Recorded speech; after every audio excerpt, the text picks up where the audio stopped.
क्योंकि ये युद्ध हमारा नहीं था, ना हमारा है और ना हमारा होगा। ये युद्ध हमारा मोदी ने बनाया है। पहली बात, फादरलैंड, मदरलैंड की जो वाहियात बातें हैं, वो इज़राइल में जाके मोदी ना करते, 1 दिन पहले पूर्व संध्या को ईरान पे जो हमला हुआ। तो ये जो फॉल्ट लाइन है पूरी, वो मोदी जी ने पैदा की है, 1। नंबर 2, आज का भाषण, उस भाषण में कुछ भी नहीं था। प्रधानमंत्री अपना आपा खो चुके हैं। उन्हें एक ही चीज़ कर सकते हैं वो, आपदा से हमें बचाने के लिए वो अपना इस्तीफ़ा दे सकते हैं पूरे कैबिनेट के साथ। नया नेता चुना जाना चाहिए, जो नेता इज़राइल या अमेरिका या किसी अन्य देश का गुलाम ना हो और हमारी गुटनिरपेक्षता को कायम करे। हमारे ऊपर कोई संकट आने वाला नहीं फिर। ये जो संकट है वो मोदी ने लाया है। वाजिब सवाल आपको पूछना है। मोदी सवालों के जवाब नहीं देते, इसकी सबसे बड़ी वजह है, जवाब उनके पास है नहीं। क्योंकि अगर वो जवाब देंगे तो उनको उसी वक़्त इस्तीफ़ा ही देना पड़ेगा, जवाब नहीं। तो आप समझिए, आप पुतिन के पास जाएँगे, ईरान के पास जाएँगे, किस मुँह से जाएँगे? अब देखिए, मुज्तबा खामेनेई साहब जो सुप्रीम लीडर है ईरान के, उनको कल मोदी जी मिलने, बात करनी, तो उनके पिता को उन्होंने श्रद्धांजलि नहीं अर्पित की, निषेध भी नहीं किया, तो बात और भी गंभीर है। श्रद्धांजलि भी नहीं की और आप क्या कहेंगे कि तेल दे दो?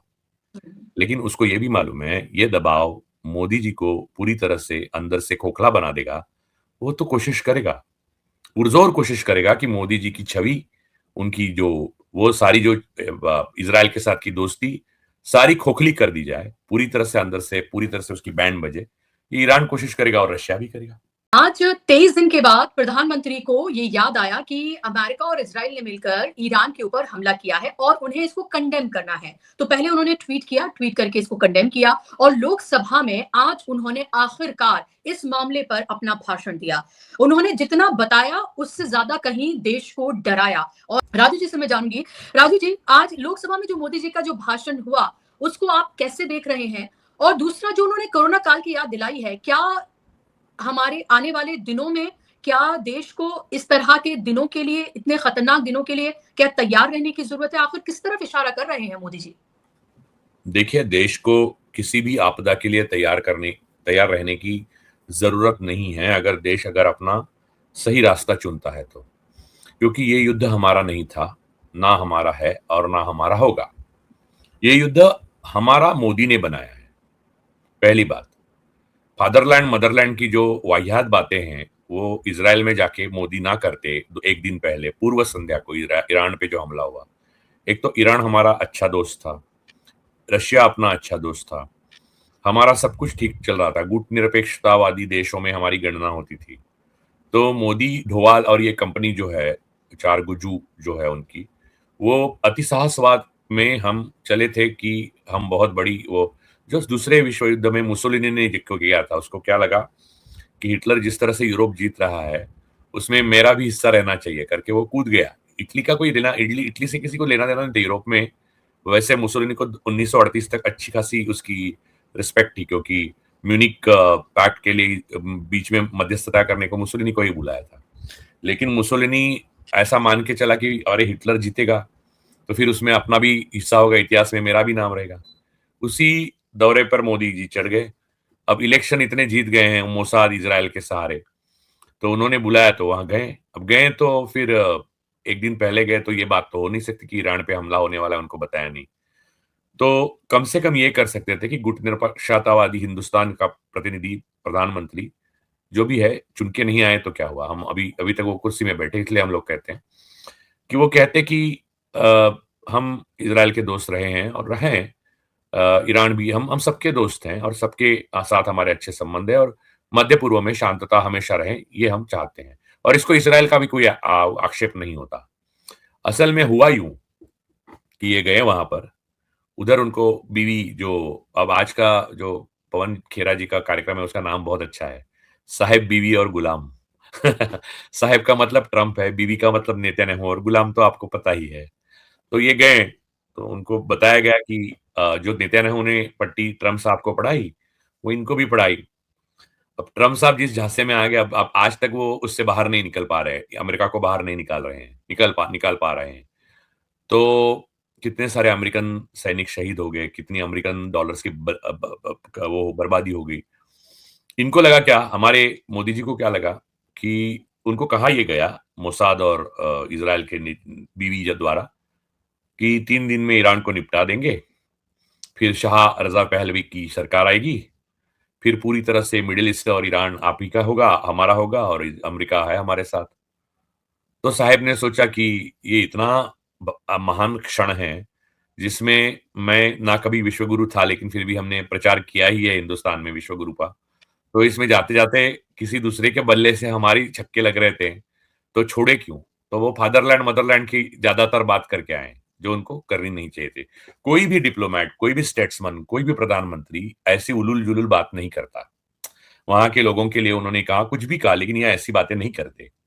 प्रधानमंत्री पद को एक संयम की सीमा होनी चाहिए और उनको है ही नहीं और उनकी चुनाव भी लोगों ने नहीं किया। आज ईरान के साथ जब वार जंग छिड़ गई इज़राइल और अमेरिका की, तब हमने पूरे देश ने देखा कि पूरी सरकार और बीजेपी के जो लोग हैं गिने चुने हरदीप पुरी वगैरह जो भ्रष्ट उसमें कांड में डूबे हुए हैं, एप्स्टीन क्लास के लोग, वो सब इज़राइल के साथ है क्योंकि उनका माँ-बाप इज़राइल है। लेकिन देश की पूरी जनता ईरान के साथ है। दिख रहा है क्लियर कट। तो इन्होंने इनको चुन के ही नहीं दिया इस देश की जनता ने और ईरान भी जानता है। ईरान हर बात में जब भी भारत के लिए कुछ करता है तो करता है कि भारत की जनता हमारे साथ है इसलिए हम कर रहे हैं। तो ये जो फॉल्ट लाइन है पूरी, वो मोदी जी ने पैदा की है, एक। नंबर 2 आज का भाषण, उस भाषण में कुछ भी नहीं था। प्रधानमंत्री अपना आपा खो चुके हैं। उन्हें एक ही चीज़ कर सकते हैं वो, आपदा से हमें बचाने के लिए वो अपना इस्तीफा दे सकते हैं पूरे कैबिनेट के साथ। नया नेता चुना जाना चाहिए जो नेता इज़राइल या अमेरिका या किसी अन्य देश का गुलाम ना हो और हमारी गुटनिरपेक्षता को कायम करे। हमारे ऊपर कोई संकट आने वाला नहीं फिर। ये जो संकट है वो मोदी ने लाया है। कोरोना काल में जो मोदी ने ये अपनी जो तालाबंदी की थी यानी लॉकडाउन किया था, वो लॉकडाउन की वजह से समस्याएँ पैदा हुई। जिस तरह का लॉकडाउन था इससे यहाँ से मैंने देखा महाराष्ट्र से मजदूर बिहार के चल के गए। कई लोग मारे गए, लाखों लोग मरे। हम सामना करने का मतलब है देखिए आप ईरान की जंग अब हम देख रहे हैं। ईरान की फर्स्ट लाइन यानी फर्स्ट सर्कल जो है, आयतुल्लाह खामेनेई हो, अली लारजानी साहब हो, सारे जो बड़े और आला नेता है, जो मेधावी है, जिनके पास सारे स्रोत है, संपत्ति के ईरान के और ईरान की सत्ता के, वो आगे जाकर शहादत दे रहे हैं। मोदी जी का संकट का सामना करने का फॉर्मूला बीजेपी के सारे अय्याश नेता और खुद मोदी और उनके 4 गुजरू मित्र सुरक्षित रहेंगे और भारत की जनता पिसी जाएगी। ये आपदा की इनकी व्याख्या है। ये कोई देशभक्ति की व्याख्या नहीं है। ईरान को जब आप देख रहे हैं, तो देखिए आप उनके सैनिक इसलिए शहादत देने के लिए तैयार है, क्योंकि उनके नेता दे रहे हैं। कोरोना में मोदी जी ने क्या दिया? लाखों लोगों ने अपनों को खोया है। करोड़ों लोगों को ऑक्सीजन नहीं मिला है और सिर्फ मिसमैनेजमेंट की वजह से ये हुआ और बिल गेट्स को वो हमारे यहाँ पर जिस तरह से भगवान के लिए सांड को छोड़ा जाता है, वैसे देश भर में छोड़ा गया था। वो वैक्सीन के जो परिणाम आ रहे हैं, उससे लोग अभी भी हार्ट अटैक से मर रहे हैं। इसमें मोदी जी का योगदान ही क्या है? प्लानिंग ही क्या है? तो उन्होंने यहाँ आकर संसद में डराया, धमकाया और लोगों को ये बताया कि मैं आपको बता रहा हूँ हम इस पे मात करेंगे। हम करेंगे क्योंकि और 1 आध करोड़ लोग मरेंगे और आगे मोदी अपना कायम रखेंगे, एप्स्टीन फाइल में नाम बरकरार रखेंगे, बीवी-बीवी करेंगे। वो हँसी, मज़ाक वो सारा चीज़ें कायम रखेंगे और ये जो उलूल-जुलूल बातें हैं, वो करते रहेंगे। इसमें देशभक्ति की कोई भावना नहीं, शहादत की कोई भावना नहीं। आप क्या करेंगे बोलिए? मोदी जी देश के लिए समर्पित हों, तो सिर्फ एक चीज़ कर सकते हैं इस्तीफ़ा, इस्तीफ़ा और इस्तीफ़ा। क्योंकि मोदी जी ने ये सारा जो खेल बिगाड़ा है, वो मोदी और मोदी मित्रों ने बिगाड़ा है। उसको ठीक करने के लिए जो अंडर प्रेशर ऑफ इज़राइल और यूएस और मोसाद और सीआईए और any country for that matter any friend और फो दबाव के नीचे ना रहते हुए हिंदुस्तान के लिए काम करे, ऐसे लोगों को अब सत्ता में बिठाने का वक्त आ गया है। चुनाव-वुनाव छोड़िए। आप आज का देखिए, आज वो साउथ की एक चुनाव आयोग की पत्रिका निकली है, उसपे बीजेपी का स्टैम्प है चुनाव आयोग की जगह। आप ट्विटर पे देख सकते हैं उसको। तो ये सारी चुनाव की नाटक जो है वो हमारे बीवी साहब के प्रणीत है। साहेब बीवी ने गुलाम को वाइसराय बना दिया है। जी, और आज ये कहा भी कि 30 मिनट का शायद कांग्रेस का कहना है कि गुलाम साहिब बीवी गुलाम की बात करते हुए कि 30 मिनट शायद बोलने की इजाज़त 23 दिन के बाद दे दी गई है। तो आज उन्होंने लोकसभा में अपना भाषण दिया है, ये पवन खेड़ा ने कहा। एक और बात जो जो नरेंद्र मोदी ने कही आज के भाषण में राजू जी, वो कह रहे हैं कि आने वाला समय जो यानी कि अभी गर्मी का मौसम आने वाला है। गर्मी का मौसम यानी कि ऊर्जा की ज़्यादा खपत, यानी कि बिजली की ज़्यादा खपत। वो कह रहे हैं कि हम इसके लिए तैयार हैं। लेकिन क्या ये बताकर वो देश को आगाह भी कर रहे हैं कि आगे और खतरा कितना बड़ा होने वाला है? यानी कि ना सिर्फ गैस की किल्लत, रेस्टोरेंट्स बंद हो रहे हैं, आगे बिजली की किल्लत भी पैदा होगी। ये इस तरफ भी इशारा किया जा रहा है क्योंकि वो कह रहे हैं कि 85% जो हमारा गैस और जो हमारा कच्चा तेल है वो हम इंपोर्ट करते हैं और वो इसी रास्ते से होकर आता है। हालांकि वो कह रहे हैं कि 41 अलग अलग कंट्रीज से, लेकिन ज्यादातर हमारा जो जो गैस और जो हमारा ऑयल है, कच्चा तेल है, वो इधर से ही आता है। अगर आज हमारे रिश्ते ईरान से ठीक होते तो ईरान जैसे श्रीलंका, चाइना, रशिया, इनको जिस तरह से इजाजत दे रहा है, हमारे लिए भी वही रास्ता खुला होता। ईरान ने तो श्रीलंका को ये तक कहा कि ईरान श्रीलंका को तेल ही क्या, जो भी चीज चाहिए हम दे देगा। हम्म। और हम्म। हमारा दोस्त था, जबकि हमें ईरान जो चाहे वो देता था। हमने दरवाजे बंद कर दिए। अब मोदी जी के बारे में फिर से आते हैं, 1 मिनट। ये जो कह रहे हैं कि गर्मी के दिन आने वाले हैं, ऊर्जा की खपत बढ़ने वाली है, मुझे आप बताइए। अब हम ईरान का फिर से उदाहरण लेते हैं, हिंदुस्तान का भी मैं एक उदाहरण बताता हूँ। जी। जब हिंदुस्तान में अनाज की कमी थी, तब शास्त्री जी एक वक्त खाना खाते थे। वही ईरान में भाड़े के घर में रहते थे खामेनेई साहब, अली आयतुल्लाह अली खामेनेई साहब। आपने इनका घर बहुत मुश्किल से खरीदा था, अली लारजानी साहब ने, जो सेकंड मोस्ट इंपॉर्टेंट लीडर थे, मारे गए। उन्होंने शहादत दी। खामेनेई साहब ने भी शहादत दी। लारजानी साहब के बेटे ने भी शहादत दी, उन्होंने भी शहादत दी। ऐसे नेताओं के, या शास्त्री जी जैसे नेताओं के कहने की नैतिक ताकत होती है कि देश पर अब मांग बढ़ेगी तो समस्या आएगी, वगैरह वगैरह। आप मुझे बताइए, देश की ऊर्जा की खपत बढ़ेगी तो मोदी जी क्या त्याग करेंगे? 6 बार मेकअप में से 2 बार ही करेंगे। 12 कपड़े पहनते हैं दिन में, अलग अलग टाइप के, उसमें से एक ही पहनेंगे। एक बार ही खाना खाएंगे, गैस बचाएंगे। क्या गटर से गैस जो कला वो पूरी दुनिया को सिखाएंगे? तो ये बस लोगों को त्याग करने को कहने वाले लोग हैं। ये हमारे नेता है ही नहीं। नेता कौन होता है? जो जनता से पहले अपनी तरफ से त्याग दिखाता है, अपनी तरफ से समर्पण दिखाता है। मोदी जी और उनके हरदीप पुरी और बाकी सारे मित्र, निशिकांत दुबे और बाकी जो उनकी जो अजित डोभाल, उनके बच्चे, जयशंकर जी, उनके बच्चे, हरदीप पुरी जी की बेटियां, ये सारे देश का त्याग करें, देश के लिए त्याग करें। गर्मियां आई हैं तो ऊर्जा की खपत है तो एसी वेसी निकाल दे और देश के लिए बलिदान का एक उदाहरण दे, समर्पण का। मोदी जी खुद दे, शाह साहब खुद दे, फिर ये भाषण करते फिरे। वरना ये बात को कोई मतलब ही नहीं। जो संकट आपने मध्य पूर्व में, इज़राइल में जाके, जो इज़राइल एक्चुअली स्टेट ही नहीं है, जिसको मान्यता देना ही गलत था, जो एक प्रोजेक्ट है, तो उसको खुद अ, जू होने के बावजूद अपने अल्बर्ट आइंस्टाइन से लेके डॉक्टर शाक्स तक सब लोग बोल रहे हैं कि इज़राइल क्या चीज़ है। ज़ायोनिज़्म और जूइस्ट ये अलग है। ज़ायोनिस्ट लोगों की, फैनेटिक लोगों की जो ये प्रोजेक्ट है, जो दुनिया भर को आग में ढकेल चुका है, उसमें मोदी जी खुद वो बारात में शामिल हुए हैं। वो बारात में, आग की बारात में वो खुद शामिल हुए हैं, खुद की कुर्सी के लिए, खुद की सत्ता के लिए, खुद के पैसे के लिए, खुद के मित्रों के लिए। तो देश की जनता क्यों भुगते? ये वाजिब सवाल आपको पूछना है। मोदी सवालों के जवाब नहीं देते, इसकी सबसे बड़ी वजह है, जवाब उनके पास है नहीं। क्योंकि अगर वो जवाब देंगे, तो उनको उसी वक़्त इस्तीफा ही देना पड़ेगा, जवाब नहीं। आप समझिए कि मोदी जी के पूरे भाषण का सार ये है कि मैंने जो करके रखा है अभी आपके लिए, वो आप भुगतो, जैसे नोटबंदी के टाइम हुआ था। जो जैसे जीएसटी के टाइम हुआ, जैसे कोरोना काल में हुआ, जैसे अन्य हर सिंदूर, ऑपरेशन सिंदूर में हुआ, जैसे पुलवामा में हुआ, जैसे पहलगाम में हुआ, वैसे ही मैंने नई करनी की है, आपको भरनी है। ये उनके पूरे भागवत का सार है। वो हमारा हम्म। सुन-सुन के कान पक गए हैं। अब आप प्लीज़, ये मैं कहता हूँ कि आपने जितना देश के लिए जो करना था, जितना बुरा उतना कर दिया। अब आप इस्तीफा तो दे दीजिए साहब। आप अपने मित्रों के साथ सुख से रहिए, हमें कोई आपत्ति नहीं है। लेकिन देश को ये मत बताइए कि कितना बड़ा संकट आने वाला है। आप खुद लाए हैं संकट। वो संकट कोरोना जैसा कोई वायरस नहीं था।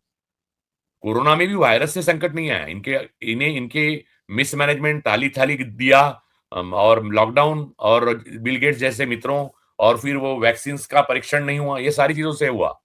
उसी चीज़ का नोटबंदी से लेके आज तक देश भुगत रहा है, भुगत रहा है, भुगत रहा है। एक आदमी को बचाने के लिए एक 1.5 बिलियन लोगों के जीवन पर बार-बार संकट आ रहे हैं, और वही आदमी आके बताता है आपको कोरे चेहरे से कि नया संकट आ रहा है। इसका मतलब आप इंटू ब्रैकेट पढ़िए, नया संकट मैं ले आ रहा हूँ। आप भोगिए, मैं अपनी शान में कोई कमी नहीं आने दूंगा। अरे ये कोई बात हुई? ये जिंदा लोगों का देश है या नहीं है? कौन सी कुर्बानी की आप अपेक्षा करते हैं लोगों से? जो कुर्बानी आपको देनी है पहले, क्योंकि आपने ये संकट लाया है। आप रिस्पॉन्सिबिलिटी लीजिए कि मैंने गलत किया इज़राइल जाकर, जो भाषण करके, और मैं इसलिए इस्तीफा देता हूँ। मेरे ऊपर दबाव है, मुझे पूरी तरह से चोक कर दिया है इज़राइल ने और अमेरिकन सीआईए ने, और मेरे रहस्य उनके पास है, इसलिए मैं देश के लिए लायक नहीं हूँ और मैं देश के लोगों को मुक्त करता हूँ मेरे अपने राज से। मेरे अपने राज रहेंगे, आप अपना जीवन सुख से आप जिएंगे। या ऐसा कहें तो मान लेता हूँ एक तो समर्पण मोदी जी ने किया। ये क्या कोरे भाषण है? यानी मैं जाकर दुनिया की बला घर पे लाऊं और घर के दरवाजे पर रह के परिवार को भाषण दे दूं। अब नई बला आ रही है, आप भुगतो, मैं जा रहा हूं फिर से घूमने के लिए। अब माय फ्रेंड कोई और होगा, उसको मिलने जाऊंगा। राजू जी, मुझे ये बताइए आप कि ये जो जिस तरह से मोदी जी ने 23 दिन के बाद जो कंडेमनेशन का ये जो मैसेज किया है, क्या आपको लग रहा है कि अमेरिका के आगे झुके, जैसे विपक्ष कहता है, ईरान के आगे इज़राइल के आगे झुके, अब क्या ईरान के आगे भी झुक गए कि ये शर्तें कि भई कंडेम करिए आप, तो ये एक पहली पहली सीढ़ी है, तो मोदी जी ने अब कंडेम किया है, फिर उसके बाद शायद ईरान की एक और शर्त कुछ मान के कुछ करेंगे, फिर शायद कुछ और करेंगे, क्योंकि फिर लग रहा है उनको कि 28 के करीब जो जहाज वहां पर रुके हुए हैं। अगर वहां से वो तमाम स्ट्रेट ऑफ हॉर्मूज से वो गैस और ऑयल अगर नहीं आता है, खाद अगर नहीं आती है, यूरिया नहीं आता है, तो फिर कितना बड़ा संकट आ जाएगा। और जो विश्व गुरु की जो उन्होंने एक छवि अपनी गढ़ी हुई है, वो तो खैर धराशाही हो ही रही है। और जो 56 इंच की वो बात करते हैं, वो तमाम पोल जो है वो ऐसे खुलेगी कि पूरे देश में क्या कुछ देखने के लिए मिलेगा। और उसको एक ओढ़नी भी उड़ा रहे हैं कि देखिए पूरे वेस्ट एशिया का ये हाल है, तो हम उससे अछूते नहीं है, ये जंग का माहौल है और हमें हर चीज के लिए तैयार होना होगा, आगे बहुत मुश्किल दौर है, ये भी कह रहे हैं। देखिए, जिनका रूस के साथ ठीक है, जिनका ईरान के साथ ठीक है, जो हमारा था, उनको लगा नेहरू को समझ नहीं थी। डोवाल ने समझाया उनको, मोदी जी को, कि नेहरू को कुछ समझ नहीं थी, देशभक्त नहीं थे, वो गुटनिरपेक्षवादी गलत थे। तो हम लोग पंगा लेते हैं इनसे और हम अमेरिका के खेमे में जाके बैठे। फिर इनके राज भी तो थे। फिर हम चाइना से वो करते हैं। अब ये इसमें इनका पूरी तरह से बेनकाब हो गए। अब ईरान, देखिए आप, ऐसा है कि मोदी जी इनका जो पूरा आलेख है अपने जीवन का राजनीतिक सफर का, वो एक चीज उसमें कांस्टेंट है और बाकी वेरिएबल्स। कांस्टेंट क्या है मालूम है? बिट्रेयल। उन्होंने हमेशा अपनों से बिट्रे किया है, हमेशा। आखिरी अडवाणी थे पार्टी में, वैसे ही उन्होंने ईरान के साथ बिट्रे किया, उन्होंने रूस के साथ बिट्रे किया। अब देखिए वो कहीं भी जाएं, यानी जो बीवी जो नेतन्याहू, वो अब वो खुद ही भाग रहे हैं, लेकिन ज्यादा नहीं भाग पाएंगे, वो पकड़े जाएंगे। और फिर ट्रम्प साहब तो उनको बिट्रे और ट्रस्टवर्दी कुछ भी नहीं मानते। वो रोज उनकी क्या हालत करते हैं वो आपको मालूम है। अब मोदी जी के बारे में अगर बोलने का मौका मिलता है ट्रम्प को, आजकल ट्रम्प साहब को भी नेतन्याहू ने बिजी करके रखा है इसलिए, वरना एक दो दिन में वो मोदी जी की याद तो करते ही थे। तो आप समझिए, आप पुतिन के पास जाएंगे, ईरान के पास जाएंगे, किस मुंह से जाएंगे?